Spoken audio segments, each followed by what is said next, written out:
안녕하세요. 저는 30대 중반 평범한 유부남입니다. 평소 사연을 재밌게 듣고 있다가 몇 년 전에 저에게도 특별한 사연이 있어서 이렇게 제보를 하게 되었어요. 저와 제 아내는 평소 잘 알던 대학 선배의 소개로 만난 지 2년 만에 결혼에 골인하게 되었어요. 아내와 제가 특히나 잘 맞았던 부분은 둘 다 여행을 좋아하고 활동적인 성격이라 액티비티를 즐겼어요. 아내와는 여름에는 수영과 서핑보드, 겨울에는 스키와 스노우보드를 주로 즐기며 등산이나 조깅 등의 데일리 운동도 늘 함께 했습니다. 그 덕분인지 아내는 탄탄하고 늘씬한 몸매를 가졌어요. 지금도 애가 있다고 하면 다들 놀랄 정도로 몸매가 대단합니다. 본인도 그 사실을 잘 알고 있어서 연애할 때는 곧잘 몸매가 부각이 되는 옷을 입곤 했는데 그때마다 여자며 남자며 다들 제 아내를 힐끔힐끔 대는 게 눈에 보일 정도였어요. 이런 여자가 내 아내라는 게 너무 자랑스럽기도 했고 행복했습니다. 물론 저도 운동이 취미라 근육이나 체력에는 자신이 있었어요. 육체적인 활동으로 스트레스를 푸는 편이라 저에게는 집에만 가만히 있는 게 고역이었어요. 아내와는 결혼 후에도 늘 함께 운동을 다니다가 직장 선배의 추천으로 산악회를 가입하게 되었어요. 매주 일요일마다 아내와 산악회 활동을 하는 게 일상이 되어버렸었죠. 문제는 아내가 임신을 하면서 시작되었습니다. 처음에는 제게도 드디어 아이가 생겨서 너무나도 기뻤습니다. 아내가 몰래 혼자서 산부인과를 다녀와 찍은 초음파 사진을 보여주면서 여보, 이제 당신도 아빠가 됐어 라고 말을 하는데 그때 정말 울컥했습니다. 하지만 임신은 정말 쉬운 일이 아니더라고요. 아내는 입덧이 심해서 잘 먹지도 못하고 몸이 힘드니 계속 화를 내고 짜증이 많아졌습니다. 감정 기복도 심해서 웃다가 울다가를 오르락 내리락 하는데 저도 점점 힘들어지더군요. 압니다. 이럴 때일수록 아내 곁에서 아내를 돌봐야 한다는 것을. 그래서 저도 최선을 다했습니다. 근무 시간을 제외한 모든 시간을 아내 곁에서 있으려고 노력했어요. 제가 정성을 다해 아내를 돌보자 아내도 고맙고 미안해 하더라고요. 저는 당연히 제 일을 하고 있을 뿐이라며 아내를 달랬습니다. 하지만 사실은 저도 미칠 것 같더군요.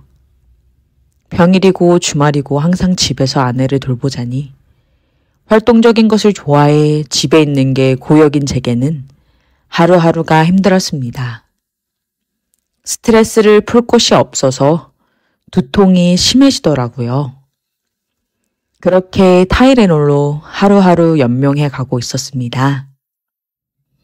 그런데 어느 날 아내가 대뜸 엄마가 해준 밥이 먹고 싶다고 하더라고요. 시댁이 가까운 곳에 있어 바로 아내를 데리고 시댁으로 갔습니다. 그렇게 입덧이 심해서 아무것도 못 먹던 아내가 정말 엄마가 해준 밥이 먹고 싶었는지 너무 잘 먹더라고요. 시댁에서도 그런 아내가 안쓰러웠는지 애 낳을 때까지는 그냥 여기서 지내라며 너가 좋아하는 거 많이 해주겠다며 아내를 붙잡았습니다. 아무리 임신을 했다지만 회사 생활도 해야 하고 이래저래 고민하다가 결국 아내는 주말에는 시댁에서 지내기로 마음을 먹었습니다. 이렇게 하는 게 저에게도 자기에게도 좋을 것 같다면서 솔직히 여보도 나 돌보느냐 힘들지 않았냐며 주말에는 자기만의 시간을 가지라고 하더군요. 아내 앞에서는 아무렇지 않은 척했지만 솔직히 말해서 뭔가 해방되는 느낌이었어요. 그렇게 토요일에는 아내를 시댁에 데려다 주고 일요일에는 시댁에서 아내를 데려왔습니다. 생각해보니 결혼 후 아내가 없이 주말을 보낸 적이 한 번도 없더라고요. 그래서 막상 아내를 시댁에 데려다 주고 집에 오는데 좀 허전하긴 하더군요. 그래도 몸도 좀 풀고 바람도 쐴 겸 한강에 자전거를 타러 나갔습니다. 바람을 맞으며 달리는데 정말 행복하더라고요. 저녁에는 오랜만에 친구를 만나 한잔했어요. 오랜만에 맥주를 마시니 그렇게 좋더라고요. 다음 날에는 또 오랜만에 산악회에 나갔어요. 아내가 임신한 후로는 나간 적이 없었거든요. 새로 들어온 멤버가 있더군요.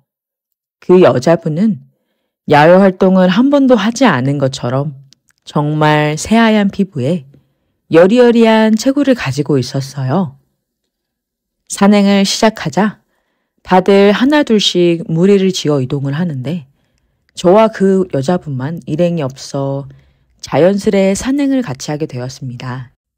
이런저런 얘기를 나누며 산을 오르는데 그녀는 산악회를 시작한 지 얼마 되지 않았다고 하더라고요. 그래서 그런지 등산 초반부터 힘들어하길래 옆에서 부축해주며 그녀의 페이스에 맞춰 오르다 보니 저희만 많이 뒤처지더라고요. 그녀는 많이 미안해했지만 저는 괜찮다며 꼭 정상 등반을 해야 하는 건 아니니 무리하지 말라고 그녀를 안심시켰습니다. 결국 저희는 중간에서 내려오는 무리를 만나 함께 하산했지요. 그렇게 뒤풀이도 함께 하고 금방 친해지게 되었어요. 다음 주에도 산악회에 나가자 그녀가 반갑다는 듯이 제게 인사를 건네며 제 옆으로 오더라고요. 그렇게 매주 산행을 함께하며 우린 점점 더 가까워졌어요. 그러던 어느 날 그녀에게서 연락이 왔습니다. 산악회 단톡방에서 저를 보고는 저에게만 따로 연락을 했더라고요. 토요일에 시간이 되면 산악 장비를 사고 싶은데 자기는 봐도 잘 모르니 혹시 같이 가줄 수 있냐고 묻더군요. 흔쾌히 수락했습니다. 그렇게 매주 일요일에 만나던 그녀를 토요일에 만나게 되었어요. 처음에 그녀를 본 순간 사실 깜짝 놀랐습니다. 항상 등산복을 입고 있던 그녀를 보다가 하얀 원피스를 입은 모습을 보는데 그녀의 하얀 피부가 더 부각되어 그렇게 청순 가련할 수가 없었어요. 너무 예쁘더군요. 제가 살짝 벙져 있자 뭘 그렇게 서 있냐며 자연스럽게 제 손을 잡아 이끌더군요. 사실 산행하면서 도와주느냐 항상 손을 잡았지만 이때는 좀 묘했습니다. 데이트를 하는 것 같더라고요. 그렇게 그녀의 손에 이끌려 매장에 들어가 신발이며 스틱이며 가방 등등 물건을 꽤 샀어요. 장비가 꽤 많아 혼자 들고 가긴 무거워 보이더군요. 그래서 집까지 데려다 주었습니다. 물건을 같이 들어주다 보니 자연스레 그녀의 집에 들어가게 되었어요. 혼자 사는 집치고는 꽤 넓더라고요. 그녀는 오늘 고마웠다며 저녁이라도 먹고 가라며 저를 붙잡았습니다. 그렇게 그녀의 집에서 단둘이 치맥을 하게 되었어요.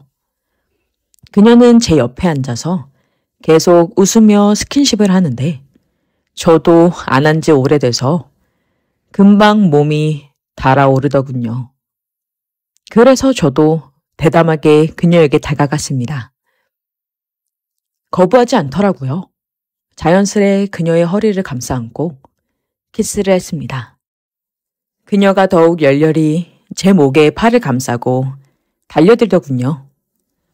그대로 그녀를 들쳐업고 침실로 향했습니다. 그렇게 짐승처럼 그녀를 안았어요. 체력이 좋은 줄은 알았지만 이 정도일 줄은 몰랐다며 하지만 그래서 더 좋았다고 하더라고요. 저도 오랜만이라 미친 듯이 흔들었습니다. 그 후로는 매주 토요일 밤마다 우리는 뜨거운 밤을 보내고 함께 산악회를 다녀왔습니다. 등반 후에는 저는 아내를 데리러 시댁에 갔어요. 아내에게 살짝 미안한 마음도 들었지만 그만큼 아내에게도 헌신했습니다. 산악회에서 그녀를 만난 후에는 쌓이는 게 없이 모든 것을 내보낼 수 있어서 정말 개운했어요. 한 번은 천천히 산행을 하면서 일부러 일행들과 뒤처져 인적이 드문 곳으로 갔습니다. 누가 먼저라고 할 것도 없이 키스를 하다가 그녀가 뒤를 돌아 나무를 잡고 엎드리더니 저를 재촉했어요. 그렇게 그녀를 뒤에서 안았어요. 야외에서 하니까 정말 스릴 넘치더라고요. 누가 볼까봐 걱정되다가도 평소보다 더 흥분해서 참을 수가 없었습니다. 그렇게 짜릿하게 그녀와의 만남을 지속하다가 아내의 출산 예정일이 임박해 오면서 산악회에 소홀해졌어요. 아이를 낳고 나서는 말할 것도 없이 거의 나가지 못하게 되었고요. 그렇게 자연스럽게 그녀와는 멀어졌습니다. 지금 저희 부부는 아이를 돌보느냐 정신이 없어요. 그치만 산악회에서 만난 그녀가 종종 생각이 날 때가 있어서 이렇게 사연을 보냅니다. 그녀가 아직도 산악회를 다니는지 모르겠지만 아이가 좀 더 크면 산악회를 다시 나가 그녀를 만나고 싶긴 하네요. 아직도 산악회를 나오는지 잘 지냈는지 그냥 궁금해서요. 지금 제 아이는 너무나도 사랑스럽지만 빨리 커서 아내와 단둘이 주말마다 산행이든 뭐든 다니고 싶어요. 함께했던 모든 액티비티들이 그립습니다. 근데 사실 아이를 키우는 게 그 어떤 운동보다 체력 소모가 큰 것 같긴 해요. 늘 피곤하네요. 체력만큼은 자신 있었는데 저도 나이를 먹어서 그런 건가요? 그냥 요즘 따라 그녀가 자꾸 생각나서 사연을 보내봤습니다. 나중에 기회가 되면 또 만났으면 좋겠어요.